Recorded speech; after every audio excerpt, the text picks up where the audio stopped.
Kapag tamad ka, hanapin mo yung babaeng mayaman dahil sila ang magtatrabaho para sa'yo. Hindi mo kailangan magtrabaho, lagi ka lang nakahiga, tatawagin ka na lang ng asawa mong mayaman kapag kakain na. Napakasarap ng buhay mo dahil pahiga-higa ka lang at hindi mo kailangan magpakapagod, magbanat ng buto at magpaka-stress para sa mga kupal na amo. Isang araw sinama ka ng asawa mong mayaman upang mag-grocery, namili ng madaming pagkain at mga kailangan sa bahay. Sa sobrang dami ng pera ng asawa mong mayaman, inabot kayo ng 8 oras sa pamimili sa grocery. Dahil doon sobra-sobra ang pagod mo at halos para kang nagtrabaho sa kumpanya ng 12 oras na dati mong ginagawa. Ang bilis mo nang mapagod at hingalin dahil nasanay na ang katawan mo sa kakahiga, pagkatpos kumain, matutulog at magpagkagising higa pa din magdamag. Nagkasakit ka ng matinding sakit na malubha dahil sabi ng doktor na kukuha daw ito dahil sa katamaran at ito ay wala ng lunas. Kayo ay nag-second opinion ng asawa mong mayaman, pumunta sa Bohol dahil sabi ni Mang Kanor, meron daw doon albularyo na magaling manggamot. Ang tagal nag-usap ng asawa mong mayaman at si Mang Kanor dahil kailangan niya daw ibulong sa asawa mong mayaman ang lunas sa iyong malalang sakit. Kaya naman hinayaan mo ito dahil gusto mong gumaling.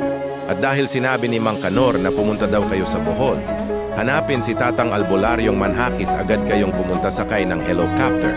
Nakabibili lang kay Big Time Shop. Atong lang. Pagkalipas ng 5 oras, kayo ay nakarating ng Bohol at nakita nyo agad ang kilala at magaling na albularyo. Agad pinapasok ang asawa mong mayaman at halos 3 oras silang nag-usap sa loob ng bahay. Pagamutan ng albularyong kilala sa pangalang Tatang Albularyong Manhakis.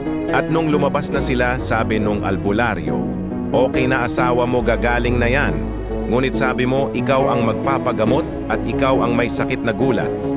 Si Tatang Albularyo Manhakis. Kaya naman agad kang pinapasok sa kanyang tahanang pagamutan. Naglabas siya ng 3 kandila, nilawayan ka ng 5 beses sa noo at nagpadugo ng birheng koneho. Nilabas din ang dugo na galing sa ang huling patak ng regla ni Lola na ipinahid din sa iyong noo. Yung kandilang 3 ay hindi sinindihan dahil walang posporo, ngunit lumabas sa hula ni Tatang Albularyong Manhakis, may naiinggit daw sa'yo. At sa harapan mo nag-usap ang albularyo at yung naiingit sa'yo na isa palang inkanto has jesks janax jes. Hindi mo sila maintindihan sa kanilang pag-uusap, ngunit pinaliwanag sa'yo ni Tatang Albularyo ang lahat ng sinabi ng inkanto na naiinggit sa'yo. Pagagalingin ka na daw niya sa iyong malalang karamdaman sa isang kondisyon daw. Iwanan mo daw ang asawa mong mayaman or tuluyan mong hindi makita si Junjun. Nagulat ka dahil alam ni Tatang Albularyo Manhakis na yun ang malala mong karamdaman. Dahil nagulat ka na hindi mo na nakita si Junjun at nawala ito. Kaya ang asawa mong mayaman ay sobrang nag-alala sa iyo at gagawan niyo daw ng paraan. At lahat ng doktor at albularyo ay iyong pupuntahan.